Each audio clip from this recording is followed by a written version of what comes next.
తాజా సమాచారం కోసం 95 న్యూస్ ఇప్పుడు యాప్ లో మీ ముందుకు వచ్చింది. వెంటనే డౌన్లోడ్ చేసుకుని న్యూస్ అప్డేట్ తెలుసుకోండి. ప్రతి క్షణం ప్రజాక్షేమం కోసం. సీఎం రేవంత్ రెడ్డి అడ్డా పాలమూరు.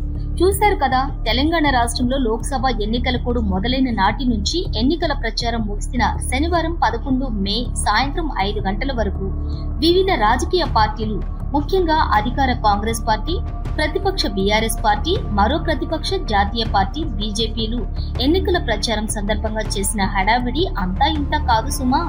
ఆకాశమే హద్దుగా ఆయా పార్టీల అగ్రనాయకులు, చోటామోటా నాయకులు చెలరేగిపోవటం వింత కాదు గాని ఎందుకో విచిత్రం అని చెప్పి తీరాలి. రాష్ట్ర వ్యాప్తంగా ఉన్న 17 లోక్సభ స్థానాలలో జరిగిన ఎన్నికల ప్రచారం ఏ నియోజకవర్గానికి ప్రత్యేకంగా జరిగిన ప్రచార పర్వమూ కాదు. ఒక తంతులా మాసిపోయిన ఒక విగ్రహం ఊరేగింపులో జరిగిందంటే ఆశ్చర్యపోవాల్సిన విషయం కూడా కాదు. ముక్కున వేలేసుకుని చూసి తరించినామంటే కూడా నమ్మి తీరాలి కదా. తెలంగాణ రాష్ట్ర ముఖ్యమంత్రి రేవంత్ రెడ్డి ఉమ్మడి పాలమూరు జిల్లాకు చెందినవారు. గత నవంబర్లో జరిగిన అసెంబ్లీ ఎన్నికల్లో అన్ని అసెంబ్లీ సీట్లను పాలమూరు ప్రజలు కాంగ్రెస్ పార్టీకి కానుకగా ఇచ్చారు.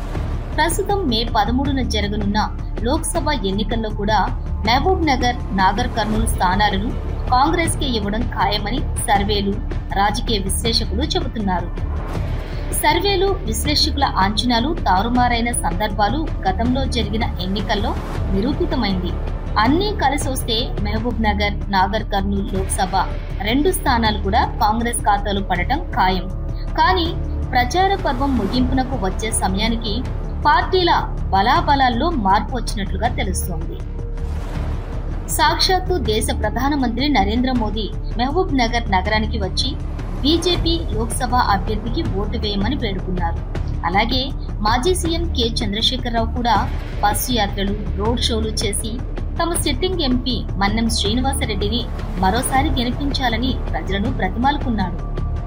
ఇక ముఖ్యమంత్రి రేవంత్ రెడ్డి మహబూబ్ నగర్ సెగ్మెంట్ అంటే పాలమూరు లోక్సభ నుంచి పోటీ చేస్తున్న వంశీచంద్ర రెడ్డిని గెలిపించాలని ప్రజలకు విన్నపాలు చేశారు.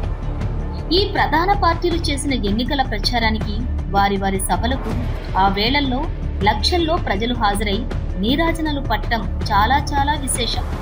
బీజేపీ శ్రేణుల్లో మోదీ, అమిత్ షా వచ్చి కొత్త ఉత్సాహాన్ని నింపారని ఆ పార్టీ నాయకులు కేరింతలు కొడుతున్నారు. కాదు, మా ఉద్యమ నేత కేసీఆర్ పాలమూరుకు వచ్చి మా శ్రేణుల్లో మరింత ఉత్సాహం నింపారని బీఆర్ఎస్ నాయకులు జబ్బలు చేరుస్తున్నారు. ఇక ప్రధాని మోదీ వచ్చి జేజమ్మ అరుణకు విజయం ఖాయం చేశారని బీజేపీ నాయకులు మీసాలు మెలిస్తున్నారు.